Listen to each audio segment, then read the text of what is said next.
Discuss करेंगे the stability of the retaining wall, right. हमने ये निकाल लिया कि कितना प्रेशर लग रहा था रिटेनिंग वॉल पे डिफरेंट सॉइल कंडीशन पे, लेकिन सिर्फ लोड कैरिंग कैपेसिटी या कितना लोड आ रहा है इससे सेफ्टी अचीव नहीं होती है।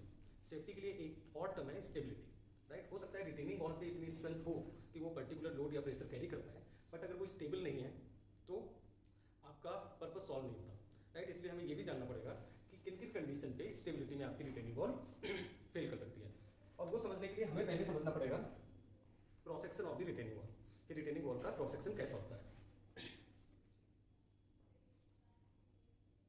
ओके, देखिए कुछ टर्म्स हैं जो आपको पता होंगे, लेकिन मैं थोड़ा सा बेस बनाने के लिए एक बार वापस से रिपीट कर देता हूँ।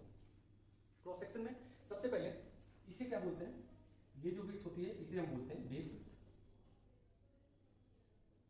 Right, base width. और ये बन जाती है हमारी टॉप विड्थ, ये बन जाती है टॉप विड्थ, राइट। इतना आपको पता होगा।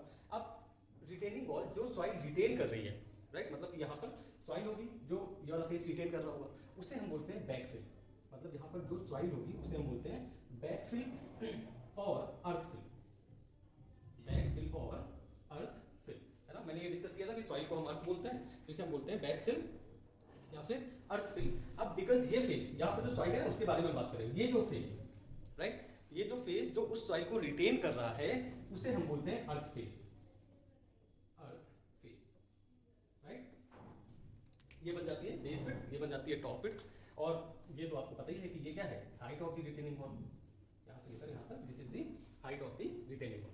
The soil that is retained by the earth face is called earthfill, the soil that is retained by earth face is called earthfill या फिर बैकफिल, राइट। आई गेस मुझे लगता है कि यहाँ तक आपको पता भी था और थोड़ा सा समझ में आ रहा है, राइट। अब होता क्या है कि नॉट एवरी टाइम ये जो आपका अर्थ फेस है ये हमेशा परपेंडिकुलर नहीं होता, राइट। कभी कभी ये बैटर भी होता है, मतलब हो सकता है कि सपोज इस तरीके का कुछ एंगल बन रहा हो, राइट, इस तरीके का कुछ एंगल बन रहा हो, ओके। और ये जो इंक्लाइन लाइन है इसी को हम बोलते हैं बैटर, क्या बोलते हैं, बैटर। और ये कोई भी एंगल हो सकता है, सपोज लेट्स से हो सकता है कि ये रेशियो हो 1:7, राइट। इसका जो रेशियो दैट 1:7 का बैटर है इसमें। इसका मतलब क्या है, इसका मतलब है कि अगर आपकी हाइट 7 मीटर है, अगर आपकी हाइट 7 मीटर है तो ये वाला part, this part will be equal to 1 metre, this batter will be equal to 1 metre, right, okay.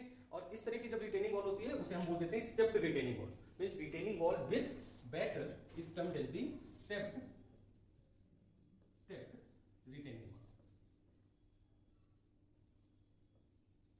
Stepped retaining wall, right. I guess यहाँ तक क्लियर है सबको और क्लियरली समझ में आ रहा है, बहुत सिंपल सी चीजें, राइट। तो अगर इतना समझ में आ गया तो हमें थोड़ी सी आसानी होगी स्टेबिलिटी समझने में। अब हम मूव करते हैं स्टेबिलिटी में। बहुत इंटरेस्टिंग है बट कुछ हो सकता है नया आपको सीखने को मिले, तो इसलिए थोड़ा सा पेशेंस बना के रखिएगा। मैं वैसे ही बहुत स्लो पढ़ाता हूँ, मैं स्लो ही मूव करूँगा जब तक आपको समझ में नहीं आ जाता, ट्राई करूँगा रिपीट करने का, लेकिन कुछ चीज़ें नहीं है तो बने रहिएगा, ओके। देखिए स्टेबिलिटी किसी भी ऑब्जेक्ट की समझने के लिए हम क्या करते हैं, देखो मैंने ये बॉक्स ले लिया है, राइट। अब ये कैसे स्टेबल है, ये अगर मैं यहाँ से फोर्स लगाता हूँ तो ये आपको ओवरटर्न होता हुआ दिख रहा होगा, ओवरटर्न होता हुआ दिख रहा होगा, मतलब जो इसका सेल्फ वेट है, राइट, वो उसकी लिमिट क्रॉस हो गई है इस प्रेशर से। मतलब ये जो प्रेशर लगा रहा हूँ मैं, ये जो लोड लगा रहा हूँ ये ज्यादा हो गया है इसके सेल्फ वेट से, तभी ये ओवरटर्न कर रहा है, राइट। सिमिलरली अगर मैं इस बोर्ड को पुश करूं, है ना, सपोज अगर इस बोर्ड को पुश करूं और इसका वेट बहुत ज्यादा है या कनेक्शन इसका बहुत स्ट्रॉन्ग है तो ये हो सकता है ओवरटर्न ना हो, राइट, क्योंकि पीछे बेस है। अगर कोई आप बहुत हैवी ऑब्जेक्ट लो और उसको अपनी फिंगर से ओवरटर्न करने की कोशिश करो, वो नहीं होगा, क्योंकि उसका जो सेल्फ वेट है वो आपके द्वारा लगाए गए वेट से ज्यादा है। मतलब ओवर कैसे स्टेबल बन सकती है ओवर टर्निंग में, अगर मैं इसे सिर्फ सेफ रखूं, ओवर टर्निंग की बात करूं, हाउएवर इसमें 4 चीजें होती हैं, हम इसको अलग अलग डिस्कस करेंगे। मैं सिर्फ एक एग्जांपल के लिए बता रहा हूं कि कौन कौन से 2 फोर्स एक्ट करेंगे जब आप स्टेबिलिटी की बात करेंगे, राइट। तो एक तो जो प्रेशर है जो बैकफिल का आ रहा है, राइट, जिसको हम कैलकुलेट कर चुके हैं, तो वो लेट्स से यहाँ पर ये है आपका बैकफिल का प्रेशर, जिससे हम सिग्मा भी मतलब टोटल प्रेशर थ्रू बैकफिल बोल देते हैं, और ये आपका बेस से h बार डिस्टेंस पर लग रहा है, बेस से h बार डिस्टेंस पर लग रहा है, राइट। आई गेस क्लियर है यहाँ से, ओके। इसको बाहर लिख देते हैं, थोड़ा स्पेस हो जाएगा, सिग्मा p, ओके। अब इसका सेल्फ वेट होगा, राइट, इसको आगे बढ़ा देते हैं। यही रिटेनिंग वॉल का क्या होगा, सेल्फ वेट होगा, राइट। रिटेनिंग वॉल का सेल्फ वेट होगा। हो सकता है कि ये जो बेस से है वो x बार डिस्टेंस पे मान लेते हैं कि लग रहा है जो सेल्फ वेट है, तो इसका अगर आप ध्यान से देखोगे तो इसका रिजल्टेंट इस तरीके से कुछ आएगा, रिजल्टेंट इस तरीके से कुछ आएगा, राइट। ये रिजल्टेंट हो गया। अभी तो ये जो फोर्सेस है ना, ये हमने बनाए हैं जो फोर्सेस लग रहे हैं। अब अगर इन फोर्सेस का रिएक्शन नहीं होगा तब तो ये ऑब्वियसली फेल हो जाएगी, राइट। इन फोर्सेस का रिएक्शन भी हमें चाहिए, तो अब हम इसका रिएक्शन बना देते हैं। ये फोर्स लग रहा है, यहाँ पर ये इस रिजल्टेंट फोर्स का रिएक्शन आ जाएगा, और जहाँ पर ये कोइंसाइड करेगा यहाँ पर, यहीं पर हम रिएक्शन बना देते हैं। अच्छा, इसको डिनोट नहीं किया, इसको टोटल सिग्मा डब्ल्यू बोल देते हैं। जो सेल्फ वेट है ना, उसको हम सिग्मा डब्ल्यू बोल देते हैं, राइट। तो यहाँ पर ये सिग्मा डब्ल्यू हो जाएगा। ओके, नाउ अब ध्यान से देखना, एक और फोर्स मैं इंट्रोड्यूस करने जा रहा हूँ, वो आपने पढ़ा होगा फिजिक्स में, बट आपको ध्यान नहीं होगा शायद। जो ये फ्रिक्शनल फोर्स होता है ना, मतलब कि अगर सपोज ये स्लाइड कर रहे हैं, राइट, मतलब कि रिटेनिंग वॉल पे ये प्रेशर ज़्यादा लग गया और रिटेनिंग वॉल स्लाइड करने लगी, तब क्या होगा? तब फ्रिक्शन भी लगेगा आपका सरफेस से, और वो जो फ्रिक्शनल फोर्स होता था वो होता था म्यू इंटू जो सेल्फ वेट होता था, यानी mu into sigma W, right. ये म्यू क्या होता था? फ्रिक्शन का कांस्टेंट होता था, तो ये हो जाता था म्यू इंटू सिग्मा डब्ल्यू। आइए समझ में आ रहा है आपको, राइट। अब कुछ चीज़ें हैं जो मैं इसे बना देते हैं। अब अगर ये रेक्टेंगुलर सेक्शन आप मानोगे तो इसका सेंटर यहाँ पर होगा, मतलब सेंट्रॉइड ये बन रहा होगा, मतलब this would be let's say b/2। लेकिन ये जो फोर्स लग रहा है, जो ये जो फोर्स आ रहा है, जो इसका रिजल्टेंट, वो तो यहाँ पर आ रहा है। इसका मतलब क्या है? इसका मतलब ये है इसेंट्रिक लोडिंग, इसको ई वैल्यू बोलते हैं, राइट। देखो मैं फिर से समझा देता हूँ, एक बार तसल्ली से सुनो। जो जो फोर्सेस लग रहे हैं हम उनके बारे में डिस्कस कर रहे हैं। पहला तो जो बैकफिल का फोर्स होगा, दैट इज सिग्मा पी, वो लग रहा होगा रिटेनिंग वॉल पे। रिटेनिंग वॉल का सेल्फ वेट भी होगा। अब जो बैकफिल वाला फोर्स है उसको हमने मान लिया कि बेस से h बार डिस्टेंस पर है, और जो सेल्फ वेट है वो वर्टिकल फेस से x बार डिस्टेंस पर है, राइट। इसका रिजल्टेंट यहाँ पर लाएगी, राइट। अब सेंट्रॉइड तो मिड पर होगा, यानी v/2 डिस्टेंस पर होगा, यानी सेंट्रॉइड से अलग लाई कर रहा है। एंड जो भी फोर्स सेंट्रॉइड से किसी भी डिस्टेंस पर लाई करते हैं उन्हें हम बोलते हैं इसेंट्रिक लोडिंग, और उस डिस्टेंस को बोलते हैं इसेंट्रिसिटी। तो मतलब इसेंट्रिसिटी हो गई है E, राइट। अब रिएक्शंस की अगर बात करें तो एक तो जो हमारा सेल्फ वेट है उसका रिएक्शन होगा, और दूसरा जो प्रेशर का रिएक्शन है वो कौन देगा? सेल्फ वेट ही देगा with the addition of friction, right. बहुत सिंपल सा कॉन्सेप्ट है, मैं फिर से समझाने की कोशिश करता हूँ। देखो, अगर मैं इसमें इधर से फोर्स लगा रहा हूँ और ये स्लाइड कर रहा है, ये स्लाइड कर रहा है, अब ये स्लाइड रजिस्ट कौन करेगा? मतलब ये स्लाइड कम होगा या ज़्यादा होगा, ये किस बात पर डिपेंड करता है कि इस ऑब्जेक्ट का वेट कितना है और नीचे से फ्रिक्शन कितना लग रहा है, इसी पर तो डिपेंड करेगा। और इसी से हमारा फ्रिक्शनल फोर्स आता था mu into sigma W, right. क्या आता था? Mu into sigma W. तो ये जो, अगर मैं इन दोनों को आपस में कंपेयर करूं कि ये स्लाइड होगा कि नहीं होगा, तो ये वाली वैल्यू ज़्यादा होनी चाहिए तो स्लाइड नहीं होगा, अगर ये वाली वैल्यू ज़्यादा हो गई तो स्लाइड हो जाएगा, राइट। तो हमने अभी सिर्फ वो एक सिस्टम बनाया है, जिसे हम बोलते हैं फ्री बॉडी डायग्राम, जिसमें हम सारे फोर्सेस को एक बार रिप्रेजेंट कर देते हैं, फिर हम कंडीशंस देखते हैं कि कौन कौन सी कंडीशंस में हमारे पास फेलियर के चांसेस बन रहे हैं, राइट। अब देखिए, ये टर्म शायद मैं बताना भूल गया हूँ, इसे हम बोलते हैं ट्रू, वैसे तो पता होगा आपको, और इस वाले टर्म को बोलते हैं ई, राइट, क्योंकि ये बीच में यूज होंगे तो इसलिए आपको बताना जरूरी है। अब ये रिजल्टेंट मैंने एक जनरल कंडीशंस ले ली है, अब इस कंडीशन के हिसाब से हम देखेंगे कि कितनी तरीके से फेलियर हो सकता है रिटेनिंग वॉल पे, राइट। तो सबसे पहला फेलियर रिटेनिंग वॉल पे होता है, and that is that term is the overturning. Overturning कहाँ से होगी? आप ये शेप को बस ध्यान दो और फोर्स को ध्यान दो, राइट। शेप को ध्यान दो और फोर्स को ध्यान दो, आपको समझ में आ जाएगा कि ओवरटर्निंग किस किस पार्ट से हो सकती है। इधर से ये जो फोर्स लग रहा है, राइट, ये इसी पॉइंट के अबाउट तो ओवरटर्न कर सकता है, इसी पॉइंट के अबाउट तो ओवरटर्न कर सकता है। ध्यान से देखो, ये जो फोर्स लग रहा है किस पॉइंट के अबाउट ओवरटर्न कर सकता है? इस पॉइंट के अबाउट, राइट। तो अगर ये ओवरटर्न नहीं होना है तो इस पॉइंट के अबाउट जो मूवमेंट है इस फोर्स का, राइट, इस फोर्स का जो मूवमेंट है एंड जो सेल्फ वेट का मूवमेंट है, उसको इक्वेट कर दो, आपको पता चल जाएगा ओवरटर्निंग होगी नहीं होगी, राइट। निकालते हैं, तो इसी को हम कभी कभी बोलते हैं ओवरटर्निंग अबाउट टो, क्योंकि ओवरटर्निंग है वो टो के अबाउट ही होगी, राइट। अब कौन सा ऐसा फोर्स है जो ओवरटर्न कर रहा है, मतलब जिसका जो मकसद है ना कि ये रिटेनिंग वॉल ओवरटर्न कर जाए, दैट इज सिग्मा पी। तो सिग्मा पी का इस पॉइंट के अबाउट मूवमेंट निकाल लो, और उसी मूवमेंट को हम बोलते हैं ओवरटर्निंग मूवमेंट, ओवरटर्निंग मूवमेंट। अब अगर आप ध्यान से देखेंगे तो ओवरटर्निंग मूवमेंट कितना आएगा बताइए? Sigma P. अब ये लाइन ऑफ एक्शन फोर्स की ऐसे बन जाएगी, और इस पॉइंट के अबाउट निकालना है, यानी फोर्स इनटू परपेंडिकुलर डिस्टेंस। तो ओवरटर्निंग मोमेंट कितना है? Sigma P multiply by H bar, sigma P multiply by H bar, right. अब स्टेबलाइजिंग मोमेंट, कौन सा ऐसा फोर्स है जो इस मोमेंट को स्टेबलाइज कर रहा है? ध्यान से देखो, जो सेल्फ वेट है वही तो स्टेबलाइज कर रहा है, राइट। तो हम देख लेते हैं स्टेबलाइजिंग मोमेंट। देखो, कितने लोगों को ये लग रहा है कि यहाँ पर फ्रिक्शन का कोई रोल होगा?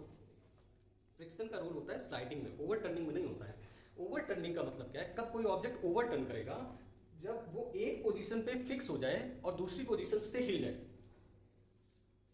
ये ऑब्जेक्ट कब ओवरटर्न करेगा? सपोज यहां से ये नहीं हिल रहा, यहाँ से जिस भी कनेक्शन जो भी कनेक्शन है जो भी सिस्टम है उसकी वजह से यहाँ से नहीं हिल रहा है, लेकिन फोर्स इधर से लग रहा है, तो अपनी ये वाली पोजीशन पे स्टेबल रख के बाकी सिस्टम हिल जाए, उसे हम बोलते हैं over turning, right. So over turning के केस में फ्रिक्शन का कोई लेना देना नहीं है, तो कौन सा फोर्स जो बचाएगा इसे, जिसे रजिस्टिंग या स्टेबलाइजिंग मूवमेंट हम बोल सकते हैं, that would be due to self weight. और सेल्फ वेट का इस पॉइंट के बाद मोमेंट देखो, राइट, ये पूरी डिस्टेंस है b, ये है x बार, तो इतनी डिस्टेंस कितनी बचेगी b माइनस x बार। तो अगर आप बात करोगे स्टेबलाइजिंग मोमेंट की,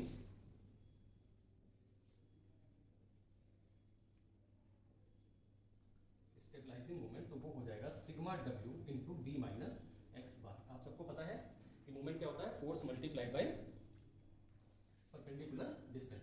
तो स्टेबलाइजिंग मोमेंट क्या हो जाएगा, sigma w into B minus x bar. Now common sense, कोई साइंस नहीं, कोई मैथ्स नहीं, सिर्फ कॉमन सेंस।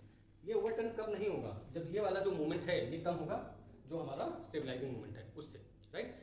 अगर ये वैल्यू 1 से ज़्यादा आ रही है, मतलब कि अगर मैं एक ऐसे ही डिवीजन करूँ, stabilising moment divided by overturning moment, तो ओवरटर्निंग मोमेंट अगर कम होगा तो ये वैल्यू क्या होगी, 1 से ज़्यादा होगी। अगर 1 से ज़्यादा वैल्यू आ रही है डिवाइड करने पे तो क्या होगा, सेफ होगा। अगर नहीं आ रही है तो सेफ नहीं होगा। और इसी जो डिवाइड को हम बोल देते हैं फैक्टर ऑफ सेफ्टी, बोल देते हैं factor of safety. And factor of safety हो जाएगा स्टेबलाइजिंग मोमेंट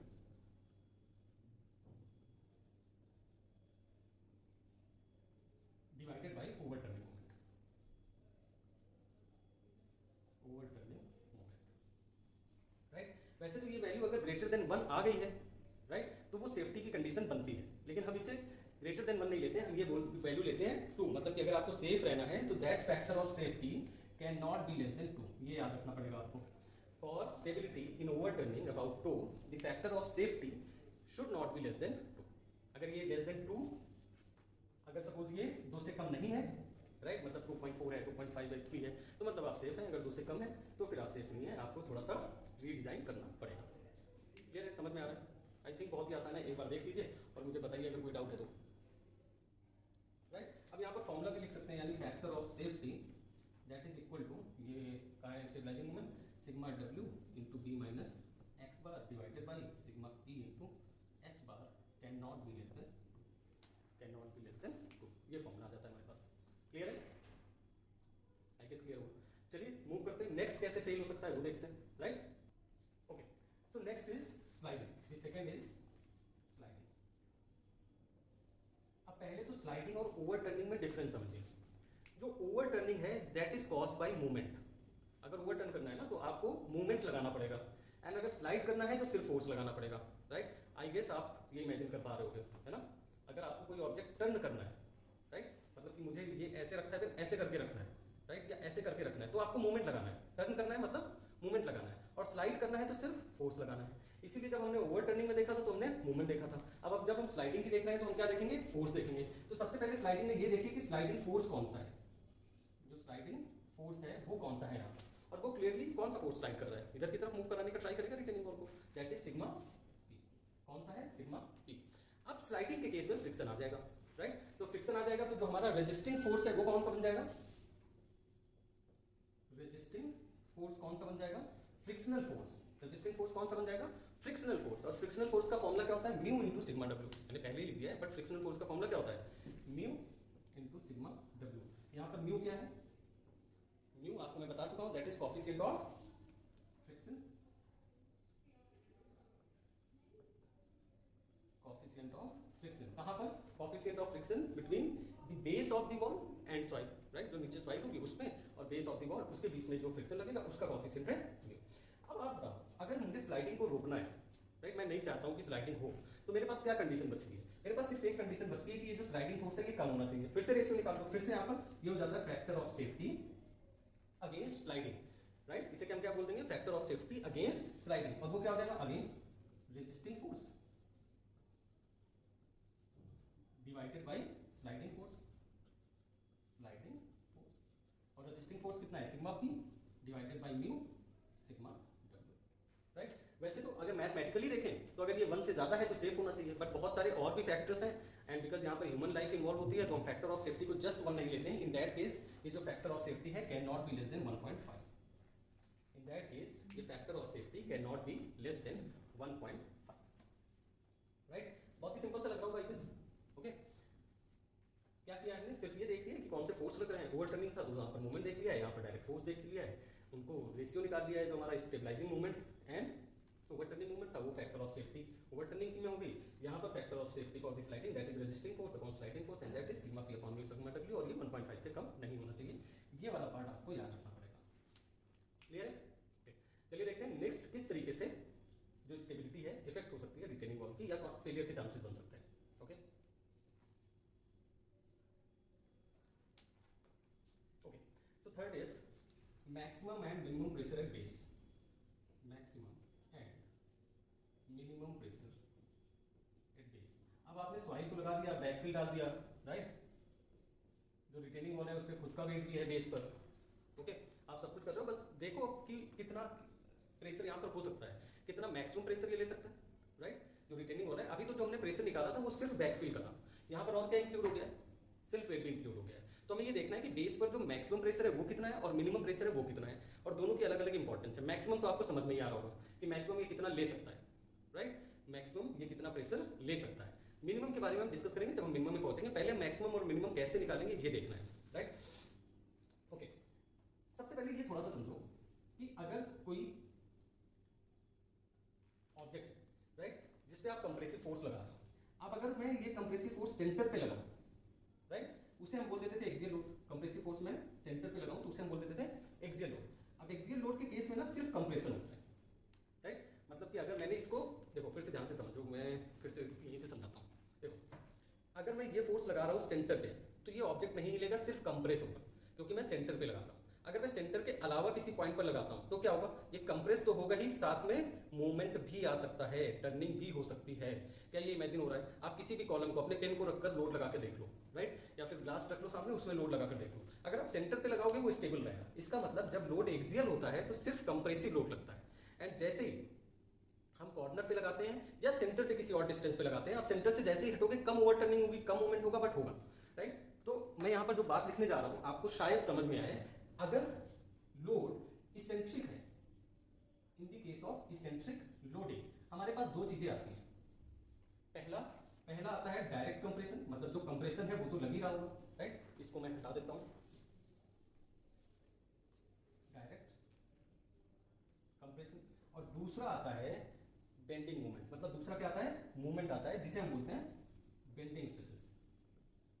और जैसे ही बेंडिंग मूवमेंट होगा कौन सी स्ट्रेसेस जनरेट होंगी, बेंडिंग स्ट्रेसेस। तो एक तो डायरेक्ट कंप्रेसिव स्ट्रेस आएगी और दूसरी कौन सी आएगी, बेंडिंग स्ट्रेस आएगी, राइट। तो मतलब कि जैसे ही सेंट्रिक लोडिंग है ये दोनों चीजें आएंगी, जरूर आएंगी। और यहाँ पर तो डेफिनेटली सेंट्रिक लोडिंग है। सेंट्रॉइड कहाँ पर था, b/2 पर, लग कहाँ पर रहा है, ये e पर लग रहा है, मतलब b/2 प्लस e पर लग रहा है, मतलब ये इसेंट्रिसिटी तो है, राइट। और अगर ये इसेंट्रिसिटी है तो हमारे पास दोनों स्ट्रेसेस आएंगे और हमें दोनों की बात करनी पड़ेगी। एक एक करके करते हैं दोनों की बात। देखो डायरेक्ट स्ट्रेसेस का फॉर्मूला क्या होता है, मैं इसको थोड़ा सा स्पेस मैनेज करना पड़ेगा मुझे।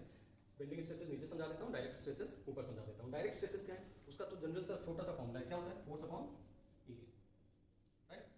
अब एरिया इसका क्या होगा, जो बेस है उसकी विड्थ एंड जितनी लेंथ में मूव कर रही है रिटेनिंग वॉल, राइट। मतलब इसका बेस क्या होगा, जो विड्थ, एरिया क्या होगा, जो विड्थ ऑफ द बेस है मल्टीप्लाई, और विड्थ ऑफ द बेस भी है, और लेंथ कितनी होगी, l। और जब भी लेंथ 1 मीटर से ज्यादा हो जाती है तो हम उसे क्या मानते हैं, 1 मीटर के लिए डिजाइन करते हैं, तो इसे भी 1 मीटर के लिए देखेंगे। और फोर्स कितना लग रहा है, फोर्स इस पे कितना लग रहा है, फोर्स लग रहा है जो भी डाउनवर्ड फोर्स है। देखो डायरेक्ट कंप्रेशन तो यही लगाएगा, डायरेक्ट कंप्रेशन सिग्मा w लगाएगा, राइट। वर्टिकल फोर्स ही तो कंप्रेशन लगाएगा, जो हमारा सिग्मा p है वो तो हॉरिजॉन्टल फोर्स है, ये क्या होगा, वर्टिकल फोर्स लगाएगा, तो that would B sigma w multiply by area, area width into length. अब लेंथ को 1 मीटर लेना है तो sigma w upon b into 1 that is b, right. चलो लिख देते हैं समझने के लिए, आपको याद रहेगा, जो sigma w upon b into 1, ये हमारे पास आ गया, क्या आ गया हमारे पास, डायरेक्ट कंप्रेसिव स्ट्रेस, राइट। अब हम बात करते हैं बेंडिंग स्ट्रेस की। तो बेंडिंग स्ट्रेस निकालने के लिए हमारे पास फॉर्मूला है m/i = सिग्मा अपॉन y।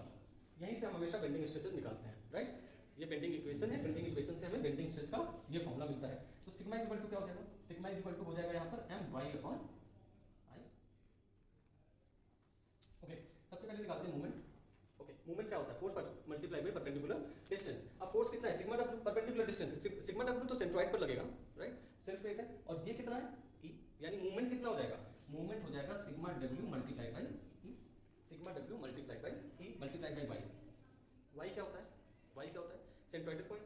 देखो ये हम y एक्सिस में सारी बात कर रहे हैं ना, ये हम वाई एक्सिस के अबाउट ले रहे हैं, आई गेस इतना समझ में आ रहा है आपको, राइट। हम सिग्मा डब्ल्यू की बात कर रहे हैं ना, ये वाई एक्सिस के अबाउट सारी वैल्यूज ले लेंगे, और वाई एक्सिस के अबाउट कितना है, हाफ है, b/2।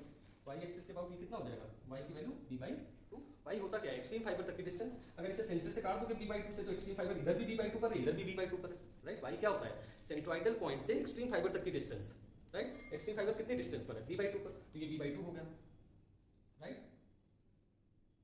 ऐसे लिख देते हैं b/2। एंड आई की वैल्यू क्या होगी, आई की वैल्यू क्या होगी, वाई एक्सिस के अबाउट अगर निकालते हैं रेक्टेंगुलर सेक्शन का, कितना होता है db/12, और d हमने कितना लिया हुआ है, 1 लिया हुआ है, राइट। जो पूरी लेंथ है वो कितनी ली हुई है, 1 ली हुई है, तो कितना हो जाएगा 1 into b³ divided by 12, right. यहाँ से 2 6, दिस इज b, तो ये b स्क्वायर बचेगा, तो ये फाइनली आ जाएगा sigma w e 6 sigma w into e divided by b square, 6 sigma w e divided by b square.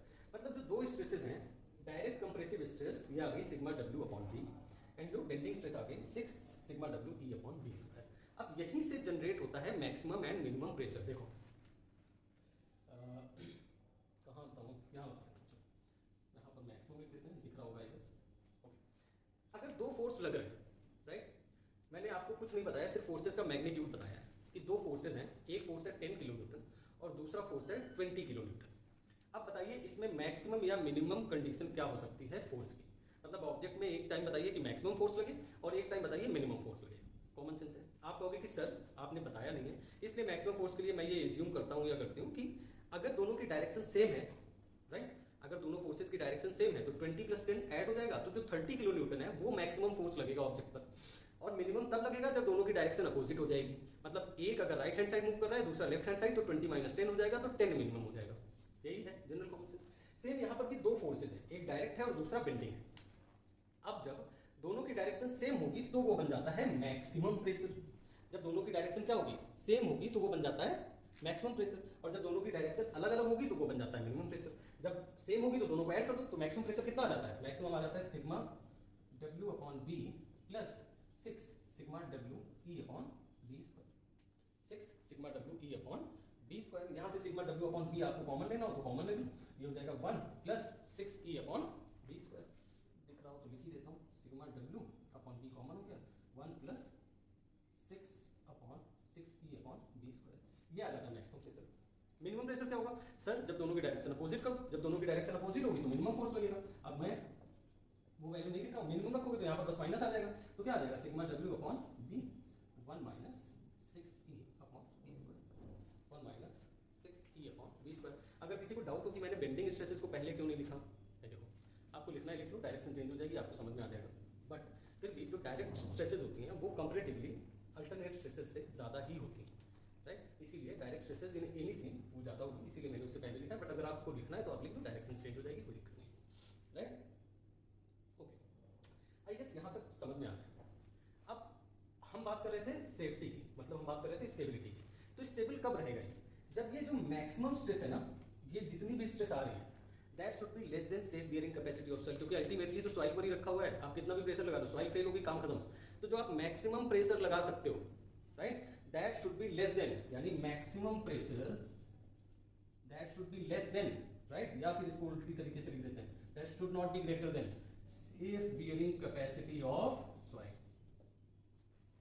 That maximum pressure can not be more than safe bearing capacity of soil. Clear है। Minimum pressure देखिए अब क्या है, अगर minimum pressure 0 हो जाता है, minimum pressure 0 हो जाता है, इसका मतलब क्या है, मिनिमम प्रेशर 0 होने का मतलब है कि जो हमारी डायरेक्ट कंप्रेसिव स्ट्रेसेस लग रही हैं उतनी ही बेंडिंग स्ट्रेसेस लग रही हैं। जो हमारी डायरेक्ट स्ट्रेसेस लग रही हैं उतनी ही बेंडिंग स्ट्रेसेस लग रही हैं। क्लियर है। बट अगर ये निगेटिव हो जाता है तो क्या है कि हमारी बेंडिंग स्ट्रेसेस डायरेक्ट स्ट्रेसेस से ज़्यादा लग रही हैं। इस केस में जो स्ट्रेचिंग है वो होने लगती है, मतलब बेंडिंग स्ट्रेसेस ज़्यादा लग गई डायरेक्ट स्ट्रेसेस से। होता नहीं है वैसे ऐसा, लेकिन अगर कभी ऐसा हो गया, राइट, कि डायरेक्ट स्ट्रेसेस कम है और बेंडिंग स्ट्रेसेस ज़्यादा हो गई हैं, है ना, तो जो रिटेनिंग वॉल है वो स्ट्रेच होने लगेगी खुद। देखो बेंडिंग, डायरेक्ट स्ट्रेसेस कम हो गई, बेंडिंग ज़्यादा है, क्या होने लगेगा, स्ट्रेच होने लगेगी। तो ये कंडीशन हमें अवॉइड करनी है। तो मिनिमम के लिए तो सिर्फ इतनी कंडीशन है, that minimum pressure can not be less then 0। जो आपका मिनिमम प्रेशर है वो 0 से कम नहीं होना चाहिए। अगर 0 से कम नहीं है तो स्टेबिलिटी है। आई होप यहाँ तक समझ में आ रहा है, राइट। बहुत ही सिंपल सा कॉन्सेप्ट था। हमने ये देखा कि इसेंट्रिक लोडिंग है, इसेंट्रिक लोडिंग में हमारे पास दो स्ट्रेसेस आ जाएंगी, डायरेक्ट स्ट्रेसेस भी आ जाएंगी, बेंडिंग स्ट्रेसेस भी आ जाएंगी। बहुत अच्छी बात है, हमने डायरेक्ट स्ट्रेसेस भी निकाल लिया, बेंडिंग स्ट्रेसेस भी निकाल लिया। अब मैक्सिमम कब होगा, जब दोनों सेम डायरेक्शन में लगेंगी। मिनिमम कब होगा, जब दोनों अपोजिट डायरेक्शन में लगेंगी। हमने वो वाली भी बात कर ली, हमने मैक्सिमम निकाल लिया, मिनिमम निकाल लिया। अब सेफ्टी के लिए जो मैक्सिमम है that should not be greater than safe bearing capacity of the soil and minimum can not be less then 0। सो यहाँ तक हो गई स्टेबिलिटी। चार तरीके से हमने देखी। सबसे पहले देखी हमने ओवरटर्निंग के लिए, देन फिर हमने देखी स्लाइडिंग के लिए, देन फिर हमने देखी मैक्सिमम प्रेशर के लिए, देन फिर देखा हमने मिनिमम प्रेशर के लिए, राइट। समझ में आ रहा है। अब देखो कितनी इसेंट्रिसिटी पॉसिबल है, हम इसके बारे में भी बात कर लेते हैं एक बार, राइट। स्टेबिलिटी वाला पार्ट खत्म हो गया, बट स्टेबल रखने के लिए हमें कितनी इसेंट्रिसिटी अलाउड है, हम कहाँ तक इसेंट्रिसिटी माने कि अगर इतनी तक है तो देखो जितना ज़्यादा ये फोर्स बढ़ता जाएगा, देखो वॉल तो आपने कर लिया डिजाइन, सेल्फ वेट आपका सेम है, जितना ज़्यादा ये लोड बढ़ता जाएगा ना उतना उस लोड की तरफ आपका रिजल्टेंट मूव करता रहेगा। जितना इसका मैग्नीट्यूड बढ़ता जाएगा जो रिजल्टेंट है वो उसकी तरफ मुड़ता रहेगा, और जितना ये मुड़ता रहेगा उतनी इसेंट्रिसिटी आगे जाती रहेगी। तो हमें ये भी देखना पड़ेगा कि इसेंट्रिसिटी की लिमिट क्या रखनी है, राइट। तो इसके लिए एक रूल होता है जिसे हम बोलते हैं मिडिल थर्ड रूल, वो हम प्रूव करते हैं और उसके बाद हम स्टेबिलिटी वाला चैप्टर खत्म करते हैं। ओके, चलिए बात करते हैं मिडिल थर्ड रूल की।